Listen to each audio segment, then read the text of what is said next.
Hello everyone, hello and welcome back to our channel. So this is the second part of electrostatics. पहले part में हमने अपना जो first chapter था electric charges and field उसके बारे में डिटेल में डिस्कशन किया था. उसी का एक सॉर्ट ऑफ आप कनेक्टेड पार्ट समझ सकते हैं, उसी का एक एक्सटेंशन है क्या जो हमारा सेकंड चैप्टर है इलेक्ट्रोस्टैटिक पोटेंशियल एंड कैपेसिटेंस. तो आज हम इस सेकंड पार्ट ऑफ इलेक्ट्रोस्टैट्स में क्या करने वाले हैं, वन शॉट रिवीजन करने वाले हैं about of our second chapter of NCERT which is electrostatic potential and capacitance. So let's get started. सबसे पहले हम समझेंगे इलेक्ट्रोस्टैटिक पोटेंशियल वाला जो पार्ट है. तो चैप्टर दो पार्ट्स में आप डिवाइड कर सकते हो. पहला जितनी भी चीजें पोटेंशियल से रिलेटेड है वो पार्ट. दूसरा पार्ट हो जाएगा हमारा कैपेसिटेंस के बारे में, जहां पे हम कैपेसिटेंस क्या होती है, कैपेसिटर क्या होता है एंड उसके रिलेटेड सारी चीजें पढ़ेंगे. तो पहले स्टार्ट करते हैं अपना इलेक्ट्रिक पोटेंशियल से. तो पोटेंशियल एंड पोटेंशियल डिफरेंस दो चीजें हमने पढ़ी थी अपनी क्लास 10th के इलेक्ट्रिसिटी के चैप्टर में भी.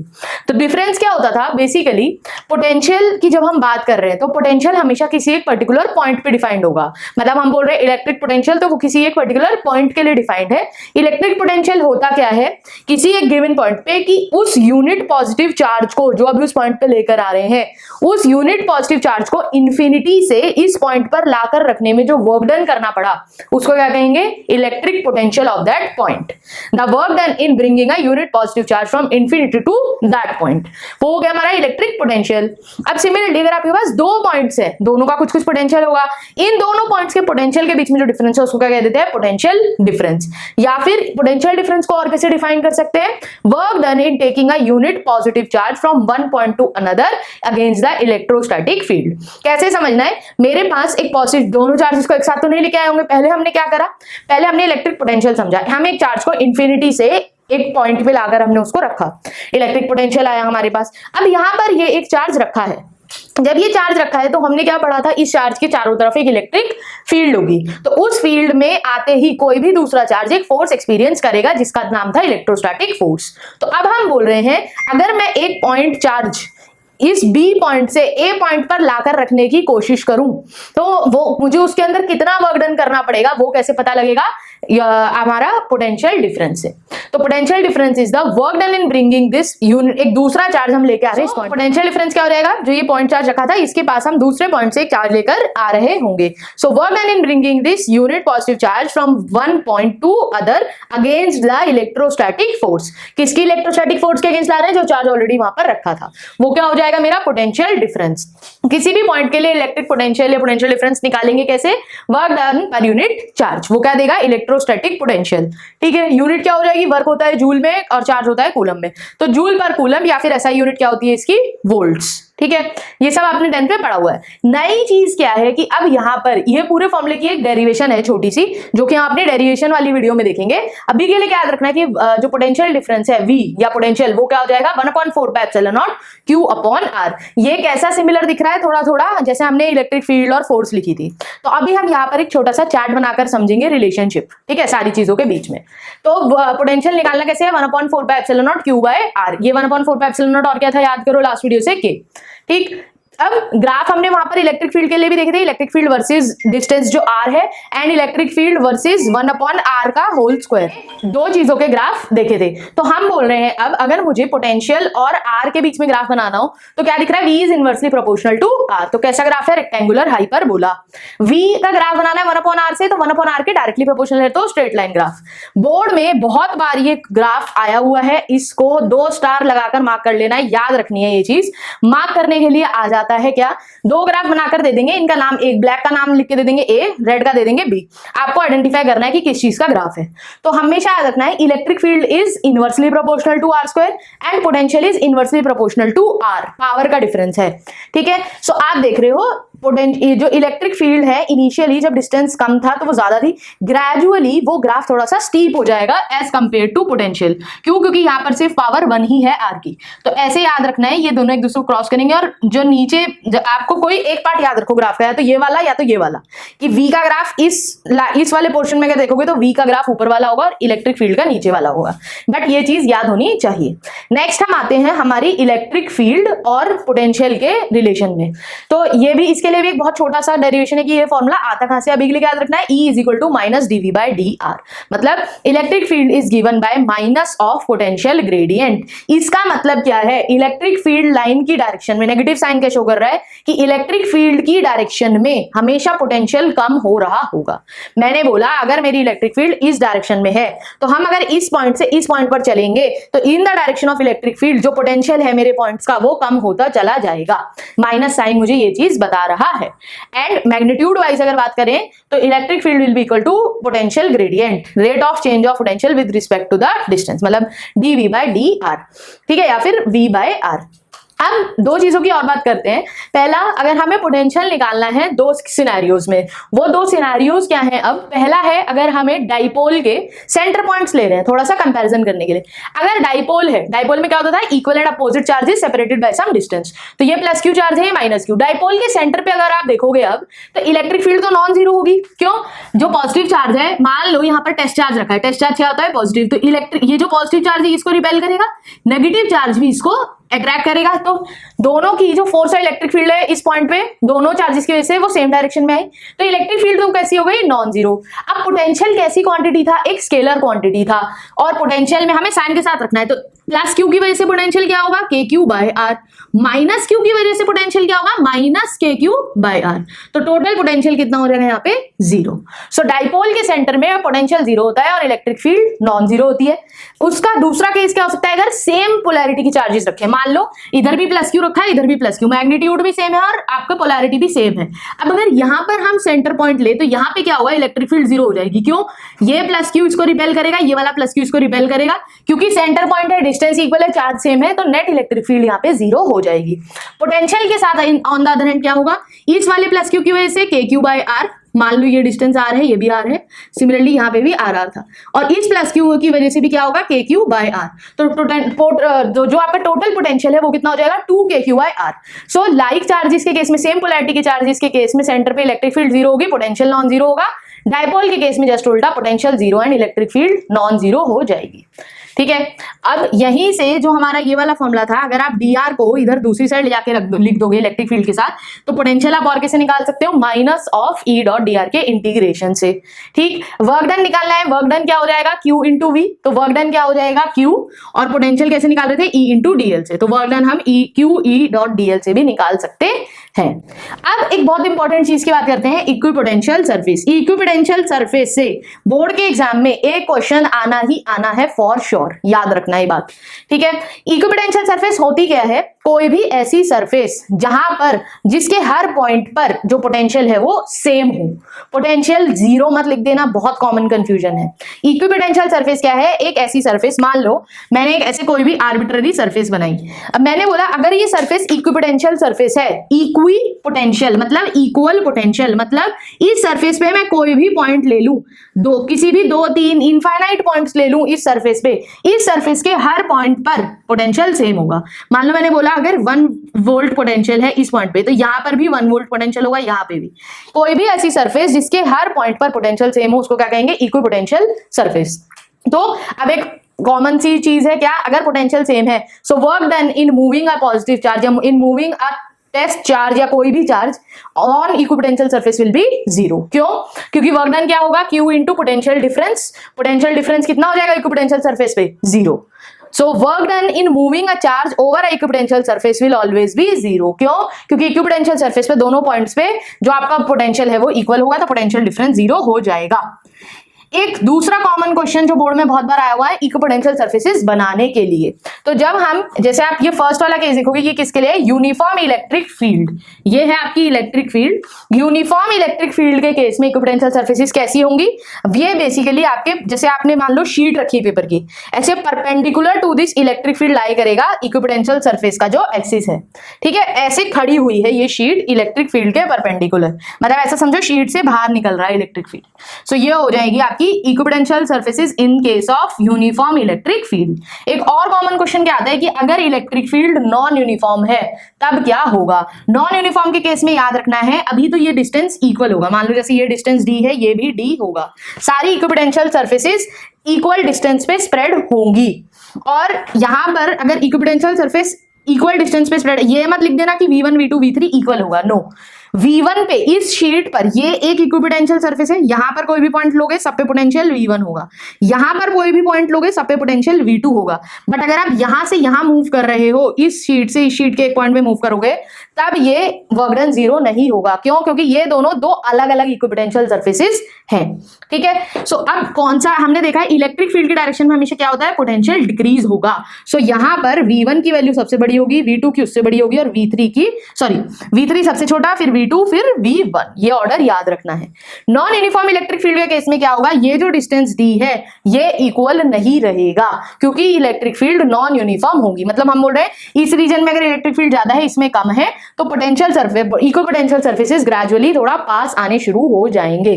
ठीक है, तो इक्विपोटेंशियल सरफेसेस जरूर आने वाला है बोर्ड के पेपर में। इक्विपोटेंशियल सरफेस क्या होती है ये पता होना चाहिए। Work done in taking a positive charge over one equipotential surface 0 होता है, और कंफ्यूज नहीं होना है, अगर एक इक्विपोटेंशियल सरफेस से दूसरी पे जा रहे हो तो वर्क डन होगा, क्योंकि on the given surface potential same है।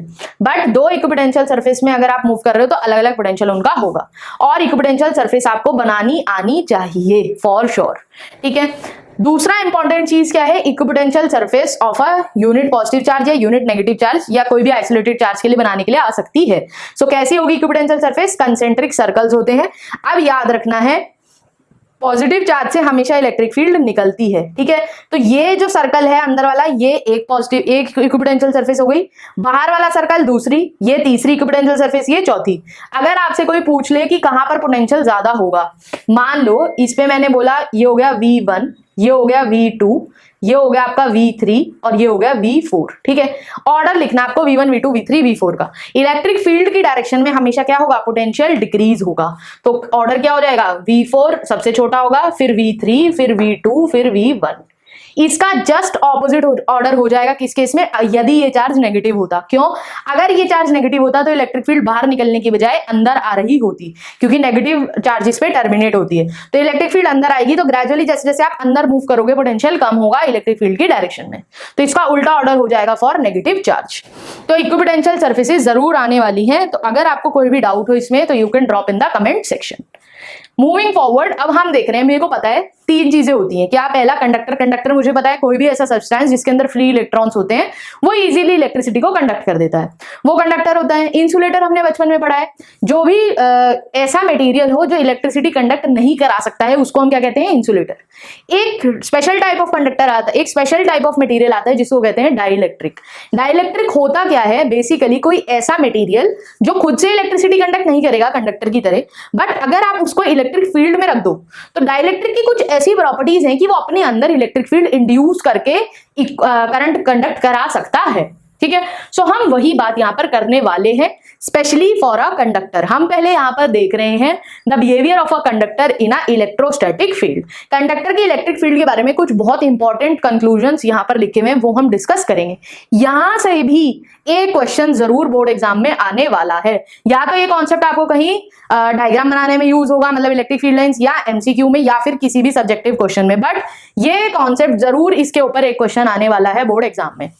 अब कंडक्टर के अंदर होता क्या, बेसिकली मान लो हमने ये एक इलेक्ट्रोस्टैटिक फील्ड थी, ये पॉजिटिव है, ये नेगेटिव है, electric field positive to negative होती है, तो हमने बोला ये ई नॉट है, मतलब जो मेरी एक्चुअल इलेक्ट्रोस्टैटिक फील्ड है जिसके अंदर लाकर हम मटेरियल को रख रहे हैं।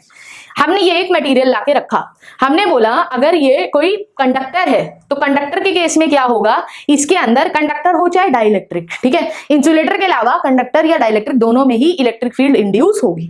फर्क क्या है, अब इंड्यूस इलेक्ट्रिक फील्ड अब इंड्यूस कैसे होगी, ये एंड पॉजिटिवली चार्ज है, तो इस कंडक्टर का जो ये वाला एंड इसको पॉजिटिव को फेस कर रहा है, ये नेगेटिवली चार्ज, मतलब यहाँ पे नेगेटिव चार्ज इंड्यूस होगा, इस वाले फेस पे पॉजिटिव चार्ज, क्योंकि ये वाला एंड नेगेटिवली चार्ज है।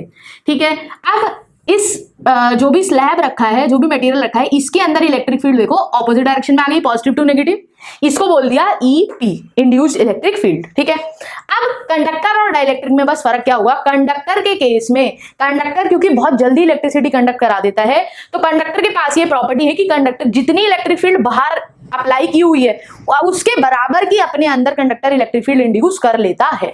मतलब इन केस ऑफ कंडक्टर जो आपकी ई नॉट है वो ईपी के बराबर हो जाएगी, मतलब induce electric field actual applied electric field के बराबर हो जाती है।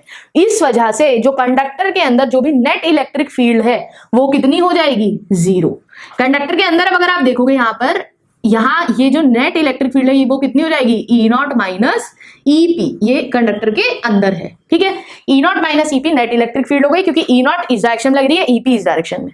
कंडक्टर के अंदर क्या होगा, ईपी मतलब इंड्यूस इलेक्ट्रिक फील्ड इक्वल हो जाएगी। डाइलेक्ट्रिक के केस में ऑन द अदर हैंड क्या होगा, डाइलेक्ट्रिक क्योंकि बहुत अच्छा कंडक्टर नहीं है, ये सिर्फ कब करता है, जब आप इसको जबरदस्ती इलेक्ट्रिक फील्ड में रखोगे तो ये कहोगे ये वो वाला बच्चा है जिसको आप ज्यादा फोर्स करते हो तो वो थोड़ा बहुत पढ़ लेता है, ठीक है। इंडक्टर हो गया आपका बहुत ही खराब बच्चा, जिसको आप फोर्स कर रहे हो वो तब भी नहीं पढ़ रहा। डाइलेक्ट्रिक हो गया आपका बीच वाला बच्चा कि ठीक है जिसको थोड़ा सा प्रेशर चाहिए, प्रेशर डालोगे तो वो पढ़ लेगा। कंडक्टर हो गया आपका टॉपर स्टूडेंट, जिसको आपको कहने की जरूरत नहीं है, वो खुद ही पढ़ता है, ठीक है। तो कंडक्टर टॉपर स्टूडेंट है, खुद पूरी की पूरी इलेक्ट्रिक फील्ड इंड्यूस करा ली। डाइलेक्ट्रिक के ऊपर थोड़ा प्रेशर डालोगे तो इंड्यूस इलेक्ट्रिक फील्ड इसलिए थोड़ी सी कम होगी एक्चुअल इलेक्ट्रिक फील्ड से, और इंसुलेटर की बात हम कर ही नहीं रहे क्योंकि उसमें कुछ होगा ही नहीं, ठीक है। सो कंडक्टर के केस में कंडक्टर के लिए प्रॉपर्टीज आ सकती है क्या, कंडक्टर के अंदर इलेक्ट्रिक फील्ड हमेशा 0 होती है। अब अगर इलेक्ट्रिक फील्ड 0 होती है तो गॉस लॉ से हमें पता है E dot DL Q upon epsilon not के इक्वल होता है, enclose charge upon epsilon not. तो अगर इलेक्ट्रिक फील्ड 0 है तो यहां पर एप्सिलॉन नॉट की वैल्यू 0 होती नहीं है, तो दैट मींस क्यू 0 होना चाहिए। तो हमेशा कंडक्टर के अंदर कोई भी चार्ज कभी भी रिजाइड नहीं करेगा। कहां रिजाइड करेगा charge will always reside on the outer surface of the conductor, ठीक है। ये बात हमेशा याद रखनी है। उसके बाद फोर्थ पॉइंट क्या है कि electric field just outside the conductor will always be perpendicular to the surface of the conductor at every point. हर जहां से भी कंडक्टर के बाहर या कंडक्टर के अंदर जा रही होगी इलेक्ट्रिक फील्ड लाइन तो वो हमेशा परपेंडिकुलर होगी कंडक्टर के, ठीक है। सिमिलरली एक पॉइंट जो यहाँ पे रह गया, इक्विपोटेंशियल सरफेसेस के लिए भी इलेक्ट्रिक फील्ड लाइंस हमेशा परपेंडिकुलर होती हैं सरफेस के। क्यों, क्योंकि इक्विपोटेंशियल सरफेस पे वर्क डन 0 है। अगर ये इसको 0 से इक्वेट करोगे मतलब EQ 0 नहीं हो सकता, EDL cos theta dot product है, क्योंकि EDL cos थीटा 0 होना चाहिए। इलेक्ट्रिक फील्ड कुछ है तो 0 नहीं है, DL 0 नहीं है, मतलब cos थीटा 0 होगा। cos थीटा की वैल्यू 0 कब होती है, जब थीटा की वैल्यू 90 हो। So similarly electric field lines are always perpendicular to the equipotential surface and electric field lines just outside the conductor are always perpendicular to the surface.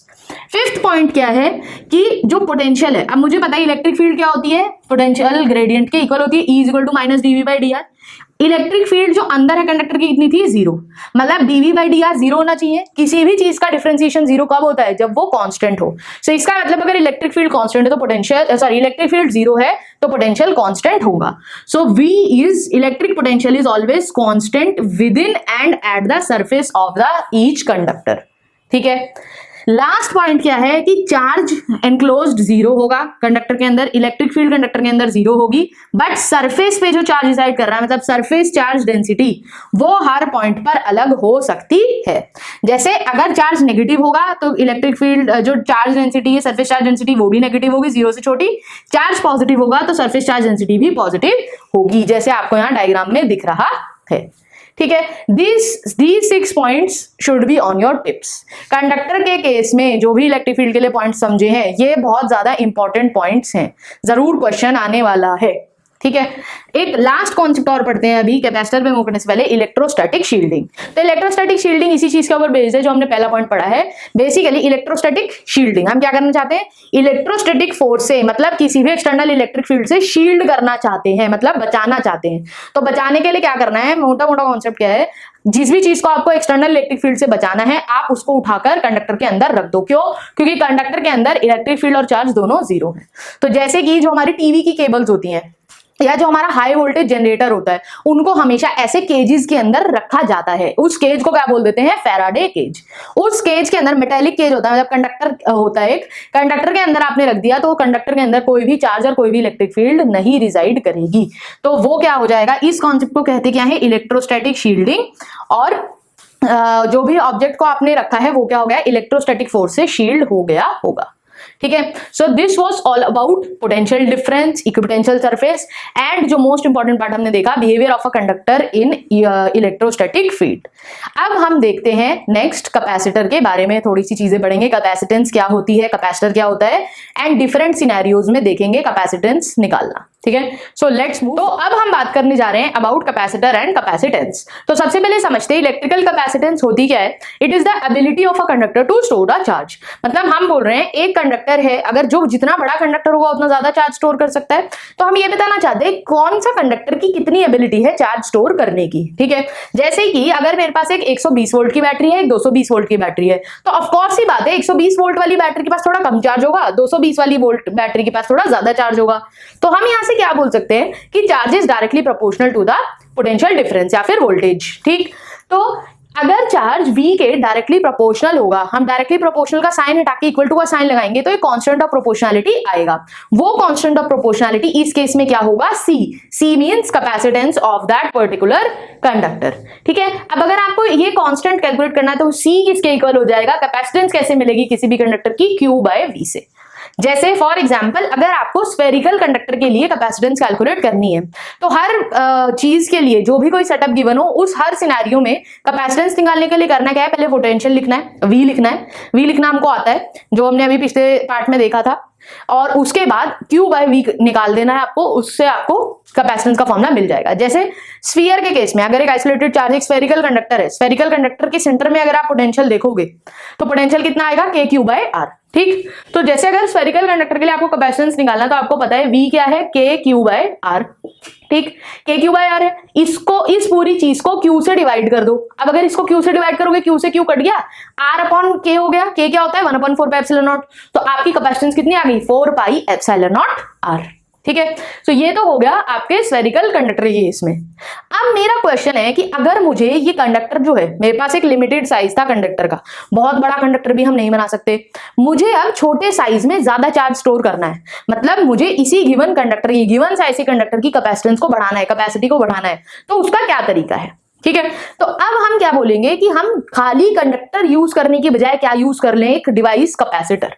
Capacitor क्या होती है, बेसिकली कोई भी ऐसा सेटअप, कैपेसिटर का principal क्या है, तो हमेशा याद रखना है, मेरे पास एक चार्ज कंडक्टर था, मान लो एक पॉजिटिवली चार्ज कंडक्टर है, अगर मैं इस पॉजिटिवली चार्ज कंडक्टर के पास एक अर्थ कनेक्टेड अनचार्ज्ड कंडक्टर को लेकर आऊं, अर्थ कनेक्टेड मतलब अर्थिंग हुई हुई हो उसकी, और वो कंडक्टर कैसा हो, अनचार्ज्ड। तो अनचार्ज्ड क्यों बोल रहे हैं, जैसे ही आप उसको इसके पास लेके आओगे, यहाँ इसमें पॉजिटिव चार्ज था तो ये अपनी अपोजिट पोलैरिटी का चार्ज इस अनचार्ज कंडक्टर पर इंड्यूस कर देगा।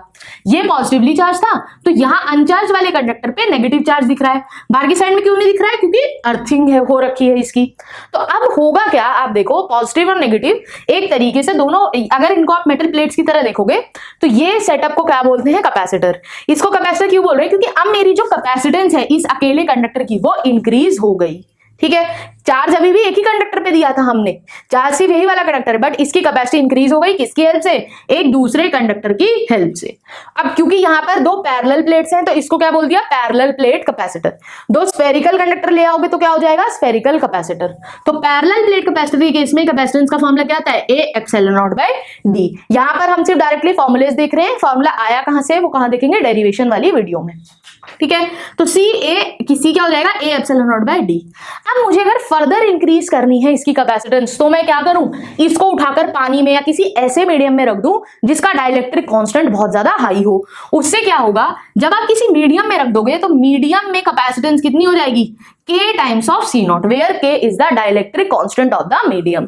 जैसे अगर आपने पानी में रख दिया तो पानी का डाइलेक्ट्रिक कांस्टेंट कितना होता है, 80, तो 80 टाइम्स कैपेसिटी बढ़ जाएगी पानी के अंदर। बेसिकली जो भी मीडियम इन दोनों प्लेट्स के बीच में होगा वो मीडियम की डाइलेक्ट्रिक कांस्टेंट से मल्टीप्लाई हो जाएगी कैपेसिटी। तो हमने क्या करा, एग्जिस्टिंग साइज में एग्जिस्टिंग कंडक्टर की कैपेसिटी को बहुत ज्यादा बढ़ा दिया। ठीक है, जैसे ये तो हो गई पैरेलल प्लेट कैपेसिटर की कहानी। सिमिलरली अगर स्फेरिकल कैपेसिटर की मैं बात करूं तो स्फेरिकल कैपेसिटर में हो क्या रहा है, एक पॉजिटिवली चार्ज्ड स्फेरिकल कंडक्टर था, इस पॉजिटिवली चार्ज स्फेरिकल कंडक्टर के पास आप एक अनचार्ज स्फेरिकल कंडक्टर लेकर आए, होगा क्या, इस अनचार्ज अर्थ कनेक्टेड स्फेरिकल कंडक्टर लेकर आए, अंदर वाली सरफेस पे इसके ये positively charge conductor negative charge induce कर देगा। कैसा सेटअप बन गया, एक कैपेसिटर बन गया। अब मैंने बोला अगर अंदर वाले जो चार्ज स्फीयर है उसका रेडियस a था, इसका रेडियस b है, तो अंदर जो चार्ज स्फीयर है उसका रेडियस a है, बाहर वाले स्फीयर का रेडियस b है, तो कैपेसिटेंस कितनी आएगी 4πε0 ab upon b minus a। Proof क्या है कि इंक्रीज हो गई कैपेसिटर, कंडक्टर से कैपेसिटर जब हमने बनाया तो कैपेसिटेंस इंक्रीज हो गई। कैसे देखेंगे, हमें पता है A B upon B minus A, of course ही बात है ए से तो बड़ा होगा, मतलब अगर खाली कंडक्टर की बात कर रहे होते तो आती 4πε0 a। कैपेसिटर की बात करी तो कितनी आई 4πε0 a b by b minus a। अब ऑफ कोर्स ही बात है a upon b, b minus a भी छोटी क्वांटिटी तो पूरी चीज बड़ी हो जाएगी, तो हमने यहाँ पर कैपेसिटर मतलब कैपेसिटेंस इंक्रीज कर दी। तो कैपेसिटेंस इसलिए हम हमेशा किसकी लिखेंगे, मोस्टली हम कैपेसिटर यूज कर रहे होंगे क्योंकि कैपेसिटर की एबिलिटी ज्यादा होती है चार्ज स्टोर करने की। ठीक है, सिमिलरली हम अब एक और चीज देख लेते हैं, क्या पैरेलल प्लेट कैपेसिटर को अगर हम किसी डाइलेक्ट्रिक मतलब यहां पर एक मीडियम की जगह अगर यहां पे हम एक डाइलेक्ट्रिक घुसा दे बीच में तो क्या होगा। ठीक है, डाइलेक्ट्रिक की बात हमने की थी अभी थोड़ी देर पहले। डाइलेक्ट्रिक क्या था, एक ऐसा मटेरियल जिसको अगर आप जबरदस्ती किसी एक्सटर्नल इलेक्ट्रिक फील्ड में रखो तो वो अपने अंदर चार्जेस इंड्यूस कर लेता है। ठीक है, तो हमने यहाँ पर अभी डायग्राम बनाकर देखा था कि जो इंड्यूस इलेक्ट्रिक फील्ड आ रही थी वो अपोजिट आ रही थी। हो क्या रहा है, अगर आप एक नॉन पोलर डाइलेक्ट्रिक रखोगे, नॉन पोलर का मतलब क्या हो गया, बेसिकली नॉन पोलर डाइलेक्ट्रिक कैसा डाइलेक्ट्रिक होता है जिसमें पॉजिटिव और नेगेटिव चार्ज का जो सेंटर है वो कोइंसाइड कर रहा हो। मतलब non polar dielectric, non polar के केस में उसका जो डाइपोल मोमेंट है डाइलेक्ट्रिक के अंदर वो 0 होता है। ठीक है, तो हमने क्या करा, एक नॉन पोलर डाइलेक्ट्रिक को रखा तो अभी उसका सेंटर जो पॉजिटिव और नेगेटिव चार्ज का सेंटर था वो कोइंसाइड कर रहा था। बट जैसे ही हमने उसको एक्सटर्नल इलेक्ट्रिक फील्ड में रखा, ये पॉजिटिव साइड है, ये नेगेटिवली चार्ज प्लेट है, ये वाले सेम सेटअप, एक एक्सटर्नल इलेक्ट्रिक फील्ड E0 हमने यहाँ पर सेटअप करी हुई है। होगा क्या, अब जब एक्सटर्नल इलेक्ट्रिक फील्ड में आया तो डाइलेक्ट्रिक के अंदर पोलराइजेशन होगी। पोलराइजेशन क्या होता है फिनोमिना, अभी पॉजिटिव और नेगेटिव चार्ज का जो सेंटर था वो कोइंसाइडेड था, जैसे ही इलेक्ट्रिक फील्ड लगी ये जो मॉलिक्यूल है आप देख रहे हो ये सारे मॉलिक्यूल्स हैं डाइलेक्ट्रिक के, जैसे ये एक मॉलिक्यूल है, इस हर मॉलिक्यूल की शेप अब डिस्टॉर्ट हो जाएगी। होगा क्या, पॉजिटिव और नेगेटिव चार्ज थोड़ा थोड़ा सेपरेट होना शुरू हो जाएगा हर मॉलिक्यूल में। ये वाली प्लेट क्योंकि पॉजिटिवली चार्ज थी तो सारे मॉलिक्यूल्स का नेगेटिव चार्ज इस साइड आना चाहेगा, पॉजिटिव चार्ज नेगेटिव प्लेट की साइड जाना चाहेगा। तो जैसा कि आपको यहाँ पे दिख रहा है, अब अगर आप नेट चार्ज देखोगे, मान लो अगर ये डाइलेक्ट्रिक की बाउंड्री है तो अब हो क्या रहा है, अगर आप अंदर देखोगे तो 2 positive 2 negative, net charge dielectric के अंदर चार्ज तो अभी भी 0 ही है, बट चार्ज सारा का सारा कहाँ रिजाइड कर रहा है, अब अपनी आउटर सरफेसेस, मतलब ए बी और सी डी जो आउटर सरफेस है, ए बी वाली सरफेस नेगेटिवली चार्ज हो गई, यहाँ पे सारा नेगेटिव चार्ज रिजाइड कर रहा है और यहाँ पे पॉजिटिव चार्ज। उसकी वजह से होगा क्या, अंदर की साइड में अब एक अपोजिट इलेक्ट्रिक फील्ड इंड्यूस हो गई जिसको हम EP से लिख रहे थे। नेट इलेक्ट्रिक फील्ड कितनी हो जाएगी, E0 माइनस EP। उसी की हेल्प से अब हम दोबारा से एक बहुत अच्छी प्यारी सी डेरिवेशन कर सकते हैं, किसके लिए, parallel plate capacitor with dielectric के लिए। Most most most important derivation है, एक क्वेश्चन बोर्ड के एग्जाम में इससे भी जरूर आने वाला है। ठीक है, फॉर्मूला क्या होता है फाइनल देख लेते हैं एक बार। कैपेसिटेंस कितनी आती है डाइलेक्ट्रिक के केस में, A एप्सिलॉन नॉट। अब आप यहां से देखो ये है नॉर्मल पैरेलल प्लेट कैपेसिटर की, PPC parallel plate capacitor. A epsilon not same है, डिनोमिनेटर थोड़ा सा चेंज हो जाएगा, यहाँ पे खाली D था, यहाँ क्या हो जाएगा D minus T plus T by K। K क्या है, dielectric constant of this dielectric slab. D क्या था, separation between the plates of the capacitor. T क्या है, thickness of the dielectric slab. ठीक है, तो ये फॉर्मूला हमको याद रखना है। ये हो गई PPC विद डाइलेक्ट्रिक। इस फिनोमेना को क्या कहते हैं, पोलराइजेशन ऑफ डाइलेक्ट्रिक स्लैब। अब 2 चीजें और देख लेते हैं, कैपेसिटर्स भी कॉम्बाइन करे जा सकते हैं सीरीज या पैरेलल में। तो सीरीज कॉम्बिनेशन के केस में जैसे रेजिस्टर में होता था वहां पे करंट होता था, यहाँ पे करंट की जगह क्या है, चार्ज। तो सीरीज में चार्ज सेम रहेगा और पैरेलल में पोटेंशियल डिफरेंस सेम रहेगा, V सेम रहेगा। अब यहाँ पर फॉर्मूला देखो थोड़ा सा उल्टा हो गया, जो रेजिस्टेंस के केस में पैरेलल में था वो कैपेसिटर में सीरीज में होगा, जो वहां सीरीज में था यहाँ पैरेलल में हो जाएगा। ठीक है, इसकी डेरिवेशन भी, ये जो फॉर्मूला कहां से आ रहा है ये डेरिवेशन भी हम अपनी डेरिवेशन वाली वीडियो में देखेंगे। अब एनर्जी की बात कर लेते हैं। Energy stored in the capacitor कैसे निकालते हैं, हाफ CV² से। फॉर्मूला आया हाफ CV²। अब 3 फॉर्मूले आ सकते हैं, C की जगह क्या रखो, Q/V, तो एक Q और V में फॉर्मूला आया हाफ QV, V की जगह क्या रख सकते हो, C/Q, तो एक फॉर्मूला आया Q²/2C। तीनों फॉर्मूले याद होनी चाहिए, कोई भी चीज दे दे आपको दो तो आपको कैपेसिटर की एनर्जी निकालना आना चाहिए।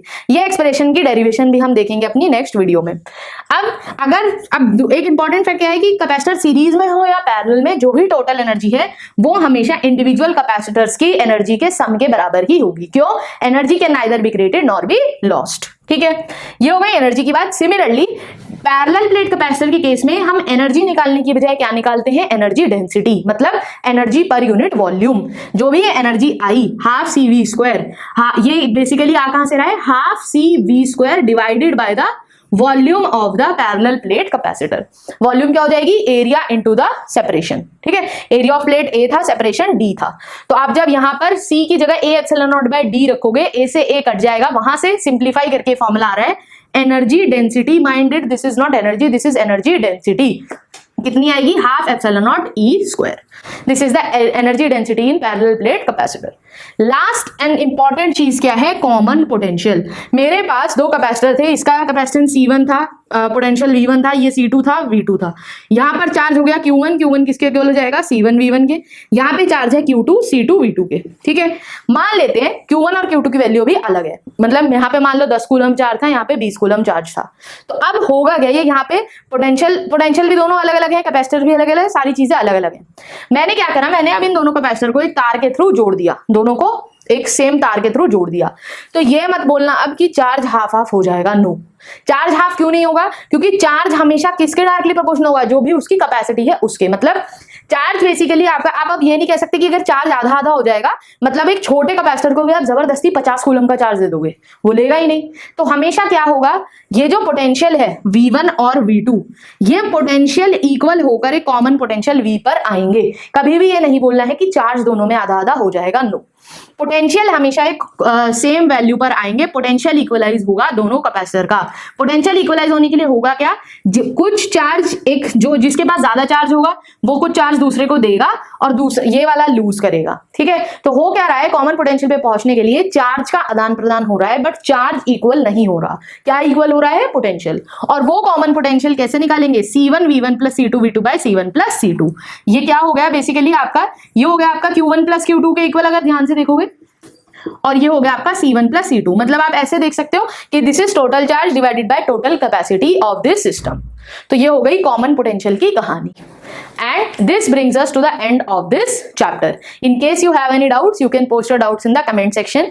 Very soon we are bringing a video on the derivations and important questions of electrostatics. So thank you so much for watching the video. If you found this content helpful, then please like, share and subscribe to our channel. See you in the next video.